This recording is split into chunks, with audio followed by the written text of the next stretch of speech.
copyrighted program created by Rio Grande. Contra Costa Sheriff's Office calling all cars. Attention all cars. Broadcast 258 regarding a missing person. Be on the lookout for Manuel Santos, missing from his home since September 1st. That's all. Rosenquist.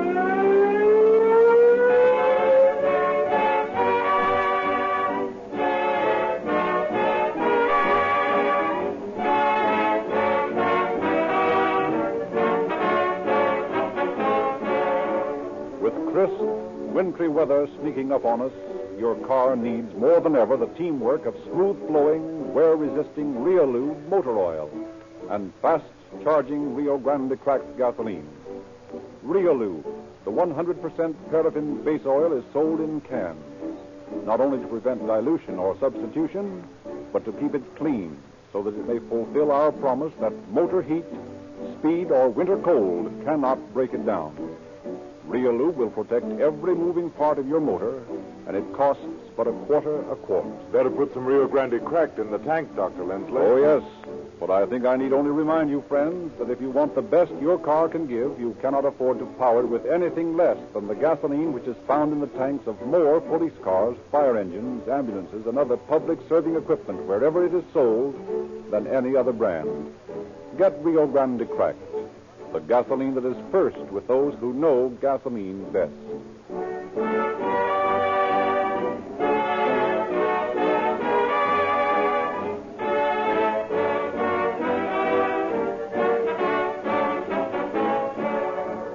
The story we are to hear tonight has been taken from the confidential files of the Sheriff of Contra Costa County. We have therefore asked Sheriff John A. Miller to prepare a foreword for our program from San Francisco.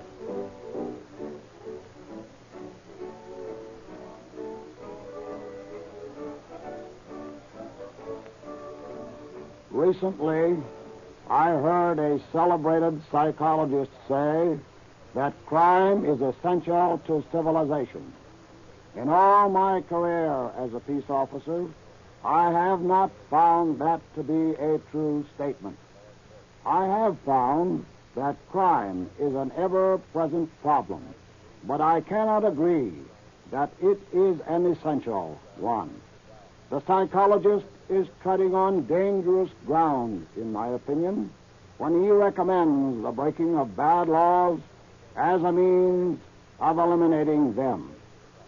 There are many unjust laws on the statute books, but they should be eliminated through the channels of the law itself, and not through the actions of lawless savages. That is exactly what a criminal is, a lawless savage. And sooner or later, regardless of how cunning he may be, he'll discover that crime does not pay.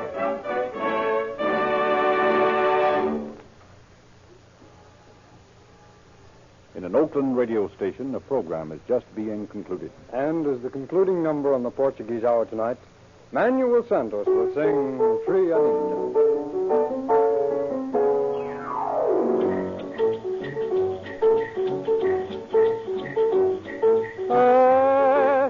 Una trigueñita que tiene una boca cual miel de flor, que apasionado por sus encantos en un dulce beso le di mi amor trigueñita, tus lindos ojitos negros, tu boquita tan divina, tu cuerpecito sin par.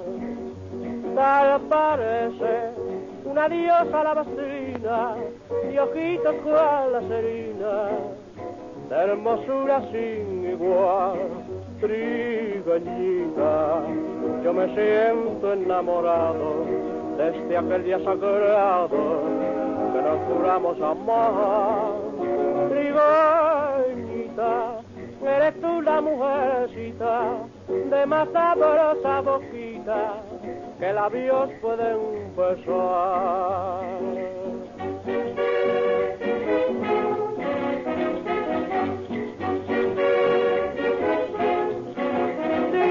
Trigueñita de de mi vida, trigueñita de mi amor.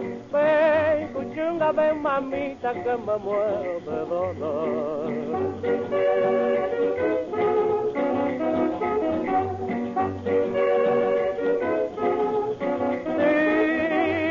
Trigueñita de mi vida, trigueñita de mi amor. Ven, cuchunga, ven, mamita, que me muero de dolor.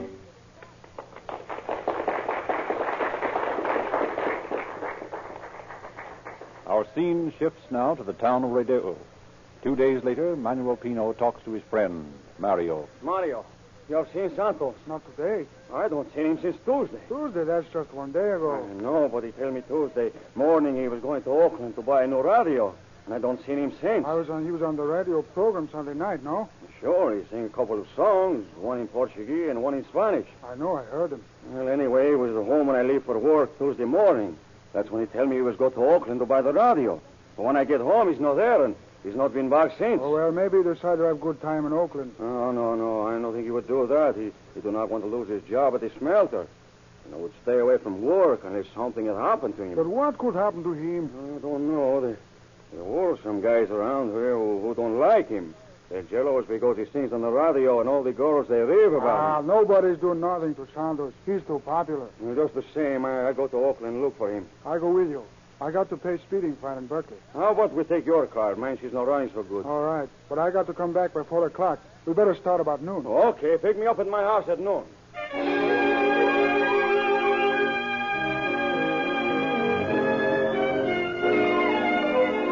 3 days later, as an excited town discussed the disappearance of Manuel Santos, the foreman of the smelting company made inquiries. Hey, Mario, come here a minute. Yes?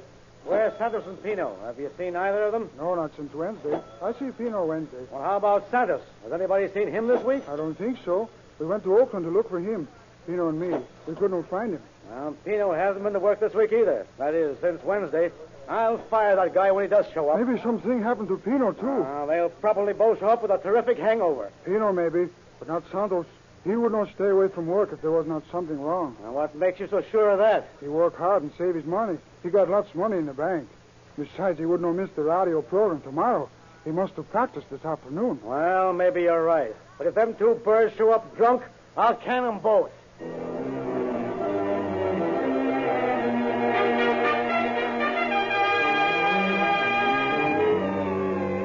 At 10 minutes past 9 o'clock next morning, the telephone rang in the home of Deputy Sheriff Beck.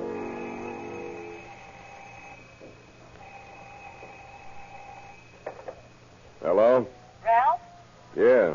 What's up, Edna? A couple of boys found a body in the creek at Rodale, and That's Christ's district. I know it, but I can't locate him. And Sheriff Miller says you better go down and find out what it's all about. Okay.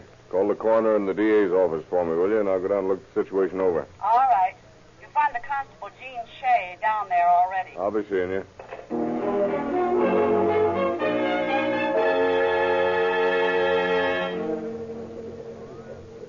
Hello, Gene.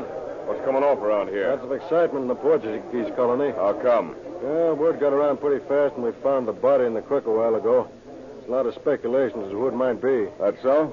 Who's missing? A couple of fellas. Manuel Santos hasn't been seen or heard from since last Tuesday. Friend of his disappeared Wednesday. What's his name? Manuel Pino. Getting a lot of Manuels in this case already. Well, that's a common name around here. Who do you think the fellow down there on the creek bed is? Don't know. Been waiting for the coroner's men to get here. Brooks came out just before you did, and he decided to send for Coroner Abbott before he did anything. Might be a good idea at that. Where'd this fellow Santos live? The one who's missing. In that house on the creek right down there. Let's take a look at it. You say this fellow's been gone since Tuesday? Oh, Monday. Nobody but Pino saw him Tuesday. And nobody's seen Pino since Wednesday. Yeah, that's about the size of it. Place looks deserted, all right. Door's locked, too. I was up here a few minutes before you came. Tried the door. Have to try a window, then.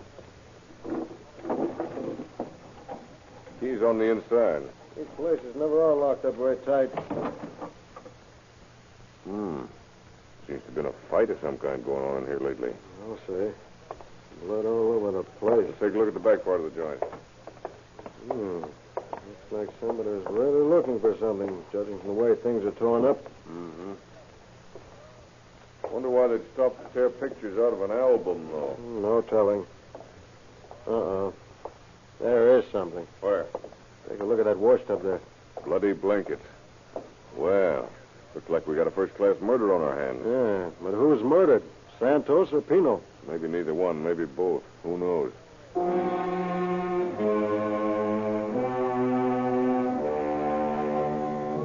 The body was taken from the creek and an examination begun to find the cause of death. Meanwhile, Beck and Shea continued their investigation at the local bank. Good afternoon. I'm Ralph Beck from the sheriff's office. I'd like to see Mr. Dern, the bank manager. Hi, Mr. Dunn. What can I do for you? Constable Shea here and I are working on a case we got this morning, that body out there in the creek. Oh, yes, I heard about that. Who was it? Well, they haven't made a complete identification yet, but there are a couple of men missing, and we thought maybe they might possibly have an account here. Possibly. Who are they? Manuel Santos was one of them. Oh, surely. Santos has an account here. Manuel Pino was the other one. Pino has an account here, too. Much money in either account? Well, I'll take a look. Just a minute. I'll take a look at the ledger, please. Think the boys might have been bumped off with their money. Never can tell. Been done, you know. You're telling me. Did you notice anything peculiar in that Santos house? What do you mean? Notice what a good radio that fella had compared to the rest of the furniture? Oh, sure. Santos was a little cracked on that point. Yeah? He always bought the best radio money could get. Listened to all the musical programs. He was always singing at parties, things like that. He was always the life of the party. How old would you say that radio is? Well, if he ran true to form, it was less than a year old. He bought the very best every time a new model came out. Well, gentlemen, there's something very peculiar about those two accounts. Both of them have been closed out this week. This week? Yes, here's the ledger sheet on both of them. Now, Pino drew out $450 on the 1st. That's last Tuesday. Tuesday, eh? And Santos' account was closed on August 21st with a withdrawal for $400. What was the last check before that? Let me see. August 16th for $500. Here are the checks, both made out to cash. What was the last big check on Santos' account before that? Let me see. Now, here's one drawn on September 5th, 1936, for $100, made out to a furniture store in Oakland for a radio. Yeah, I'd have bet on that one. Let me get the name of the store, will you? Oh, yes, yes. Thanks. Who cashed that $500 check? Well, it's endorsed by Mrs. Harris. She was teaching the boys to write English. I remember when she came in with the check. How about the one on August 21st? Well, looks like that one was cashed by Pino. Well, didn't that seem strange to you here at the bank? Oh, no, that often happened. Santos often made out checks to Pino. They're the best of friends. Lived in the same house together. Came over to this country together from Portugal. Oh, is that so? Yes, they're very close friends. As a matter of fact, when Pino found out Santos hadn't been back last Tuesday, he came to my house with a fellow named Mario, told me to be sure not to cash any more checks on Santos' account. And you haven't seen him since? That's right. As far as I know, nobody else has seen him. Except this fellow Mario. Except Mario. Maybe we better speak with this Mario.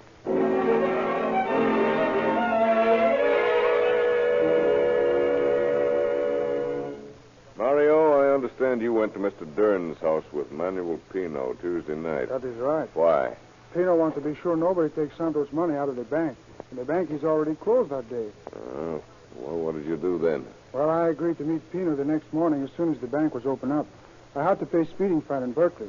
He wanted to go to a furniture store in Oakland and look for Santos. Did you meet him? Yes, I pick him up on the corner by his place, and we go by the bank to get some money. Then we go to Oakland. Well, where did you go first? Well, we was go to a place on 32nd Street, but the landlady, she no seen Santos. Then we go downtown and look for him, but we didn't see him. Then we talk about going to the jail, but Pino say that do no good because if Santos is in jail, he telephone us. Is that all you did? No, we keep looking for Santos till about 4 o'clock. Then I got to come back because I work at night. What about Pino? What became of him? I don't know. He say he stay in Oakland and keep looking for Santos. He say he go to his father-in-law's house in Sacramento and see if Santos is there. Well, why should he go there? Santos and Pino come from the same place in Portugal. Their wives are there now. They know Pino's father-in-law. Sometimes Santos go to see them. I see. Where did you leave Pino in Oakland? Down by the bus station. He was going to catch a bus. You know anybody who might have it in for these two fellows? No, nobody. Everybody likes Santos. But lots of fellows didn't like Pino. But nobody had it in for them. How did Santos and Pino get along? Like brothers. They lived together 4 years almost in that house. Uh-huh. Well, thanks, Mario. I may call you later for some more information.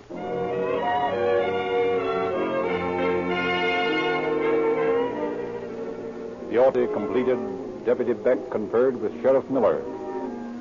Well, Sheriff, I just got the report on that body we found out at Rodeo. Yeah? Identified him yet? Yeah. He was Manuel Santos, native of Portugal. Never took out any citizenship papers. Oh? Any idea who killed him? Not yet. We're looking for another man, a friend of Santos. He disappeared about the same time. Went to look for Santos and never came back. Oh, do you suspect him?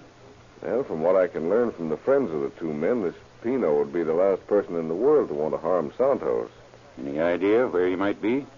No, I haven't, unless he's been killed, too.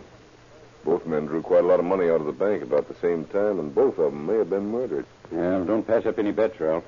What do you mean? Don't leave any points uncovered. Be sure you haven't overlooked anything. Oh, I will, Chief. And what's your next move? I'm going to Sacramento and talk to Pino's in-laws. Maybe they know if he had any enemies. Okay. Let me know what you find out.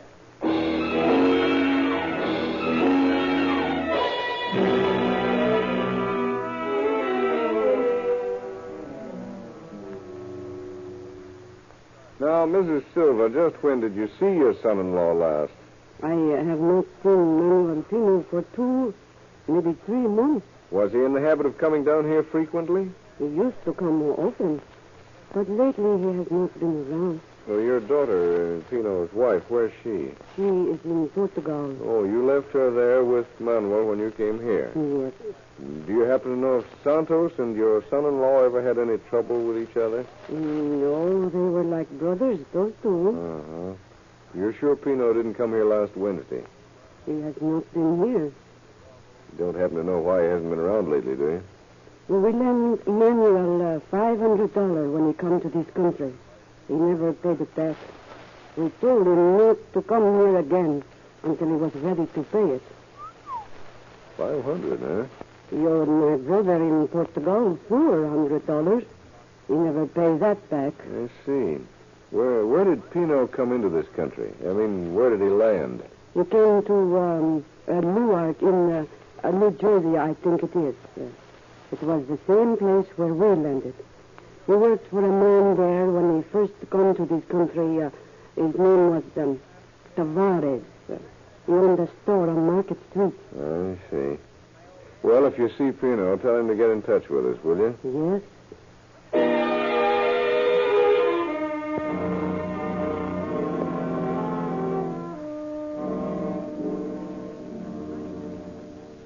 You wish to see me? You're the Portuguese consul for this district? Vice consul, if that will help you any. It might. I'm trying to get some information on 2 men who came from your country. What are their names? Santos and Pino. They both have the same first names, Manuel. Oh, yes. I have heard about Manuel Santos. He was murdered, no? That's what we think. But right now, I'm more interested in Manuel Pino. We don't know what's become of him. You think he has been killed, too? He may have been. Just what did you want to know about him? Well, I'd like to know if he ever took out any citizenship papers. Only his first papers, according to our records. Oh, you've already looked him up? Yes. As soon as we heard he was reported missing, we checked our records. Uh-huh. He came into this country at Newark, New Jersey. Yeah. He worked for 1 month for Tavares and Madeira at 501 Market Street in that city. Then he came to California. His father-in-law lives in Sacramento. I know that. I've talked to the family. Pino has worked for 2 years for the American Smelting Company. Oh, what I'm more interested in is how he can get out of this country legally. There are only 3 places where a Portuguese citizen can secure passports. One is San Francisco, one is Boston, and the other is Newark. New Jersey again, huh? But in the case of Pino, he couldn't secure his passport except in San Francisco. He would have to show tax receipts showing his income tax had been paid, and those receipts would have to be checked in California. Yeah, but he might stow away on a ship. He might. But if you know the Portuguese people, you know that is not likely. Yes, I've noticed they usually leave the same way they came in. By George, that's an idea.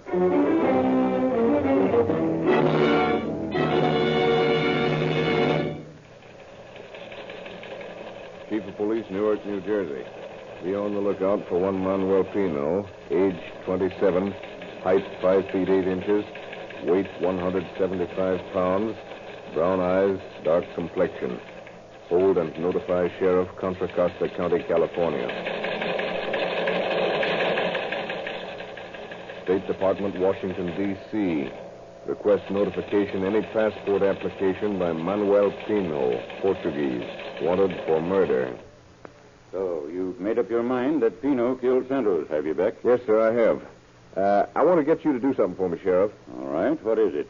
I want to send out bulletins to all police departments. And I want Norm Wilson to fly back to Newark and be ready for Mr. Pino when he shows up. You're pretty sure he'll head back there, aren't you? Positive. You'll let me in for a lot of criticism if this hunch doesn't work out. I know that, but it'll work out. Okay. Wilson will hop off in the morning. Your bulletins can go out tonight. Then what? I'm going to make a list of all the letters we found in Santos' house. All of them that are addressed to Pino, and check all the addresses that are in this country. See if he's communicated with any of them. You can really think of things to keep busy with. All those things you brought in are in my office, if you want to start in on them now. I sure do. Yeah. Notified the post office to hold any mail addressed to Santos or Pino? Sure. And I've asked him to watch for anything coming from New Jersey. Well, there's the stuff. Fits right in. What makes you so sure Pino's alive? Too many angles that don't check. I don't like that coincidence of those bank accounts being closed out so close together. Oh. I don't like the idea of Pino looking all over northern California for Santos when his body was lying in a creek not 100 feet from his own house. Hey, you've got a point there. And I don't like the absence of pictures of Pino and all this junk we picked up at his house. No, what's wrong with that? Take a look at this album. Full of pictures of Santos and a lot of other guys, but not a picture in there that looks like Pino's friends say he looks. Hey, that does seem funny. Yeah, when we went into that house, it was turned upside down, like somebody'd been looking for something. But all that's missing is Santos' money and pictures. Now, that doesn't make sense. And you told me a porter at the bus station thought he remembered a man like Pino leaving Oakland on Wednesday. That's right. And another thing. Pino told this fellow Mario that Santos was going to a certain furniture store to buy a radio. I checked with the store. It was the same one where he bought the other radio. And neither Santos or Pino had been in there since a year ago. So what? Pino said definitely that he was going there to find out if Santos had been there. And another thing, he's supposed to have gone to a rooming house on 32nd Street in Oakland. And the landlady says he never showed up there. From which you conclude that he wasn't looking for Santos. And that because he knew darned well where Santos was. He knew Santos was lying in that creek. Yeah? Sheriff Miller? This is the post office in Rodeo. We just got an airmail letter from Newark, New Jersey, addressed to a fellow named Mario here in Rodeo. Okay. Hold it till one of my men gets there. We want to compare the handwriting with some specimens we have here. All right, we'll hold it. Well, Ralph, we may have something to go on. Yeah? Mario's letter at the Rodeo post office, and it's from Newark, New Jersey.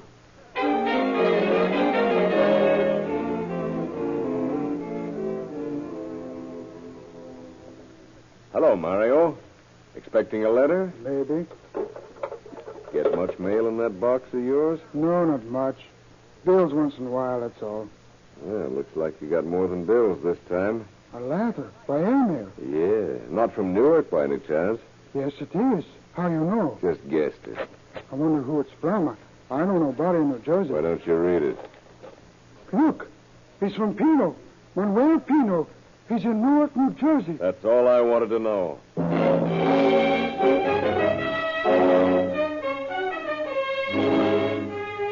But Pino was too wily to give his own address. He gave the address of a friend, but by arrangement with Mario, a decoy letter was dispatched to the suspected man. Then on the 14th of September, 2 weeks after the death of Manuel Santos, a man walked into a store in Newark, New Jersey. Do that letter come for me yet? The registered letter the postman say out for me. Is your name Pino? Manuel Pino? What if she is? Who are you? I'm Norman Wilson, Sheriff's Office of Contra Costa County out in California. You ever hear of the place? No. Well, you will, because that's where you're going, right now.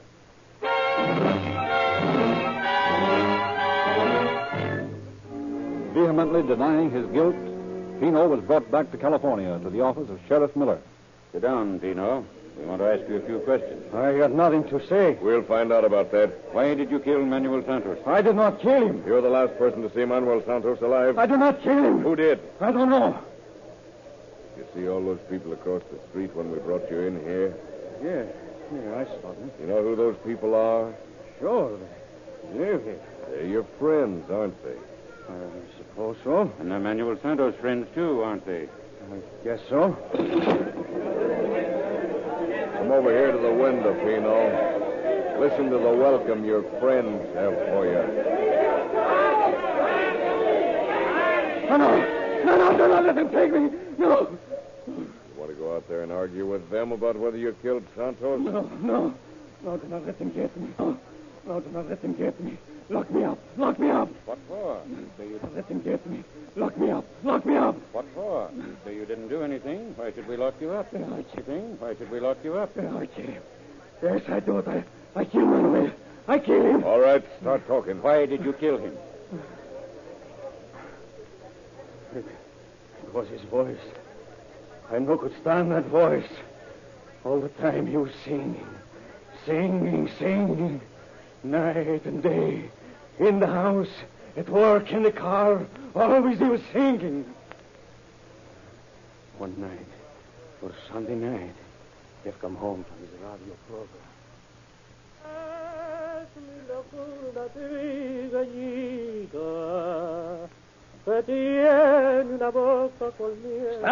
Stop it! Oh, Manuel, what's wrong?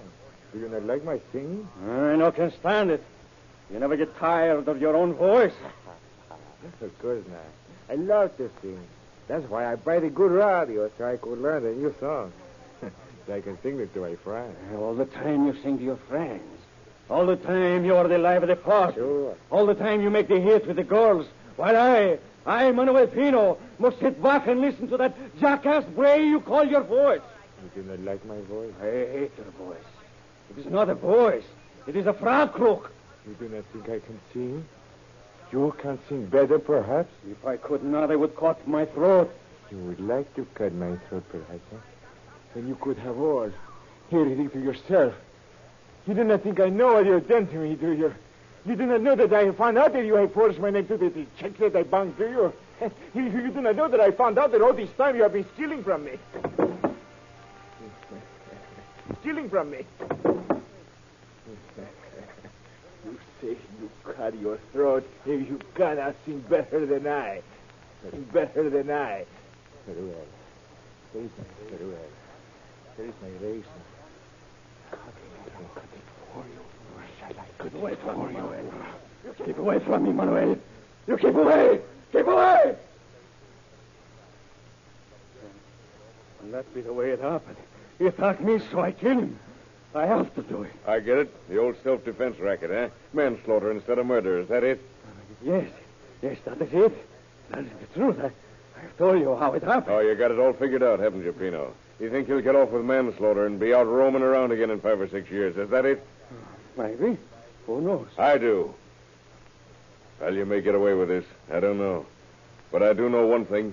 If you ever do get out, it's back to Portugal for you. Portugal? Certainly. You're an undesirable alien. Very undesirable. They'll deport you. But I cannot go back to Portugal. Oh, why not? Santos people, they will kill me. That's too bad. No, you cannot do this to me. In Portugal, it is an eye for an eye. A tooth for a tooth. A tooth for a tooth, huh? Yes, they will kill me. Well, Pino, you don't have to worry about that tooth for a tooth stuff. Oh, no? No. It's a throat for a throat that's going to ruin you.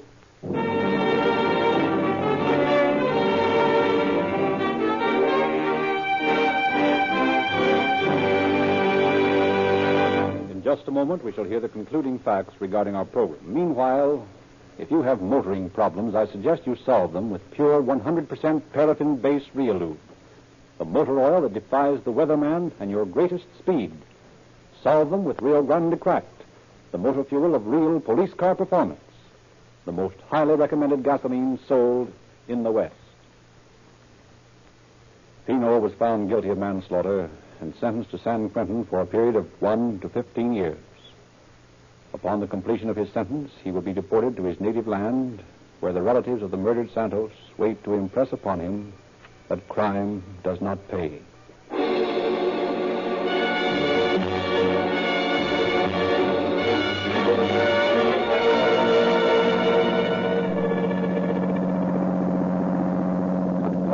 Sheriff's Office calling all cars. Attention all cars to cancellation broadcast 258 regarding a missing person. Suspect in this case is now in custody. That's all. Over and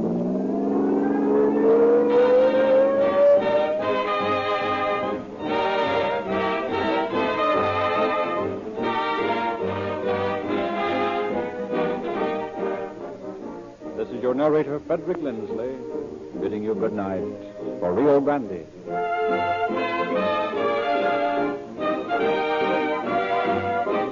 Next week at this time, Rio Grande will present The Case of the Glass Gun. This is the Columbia Broadcasting System.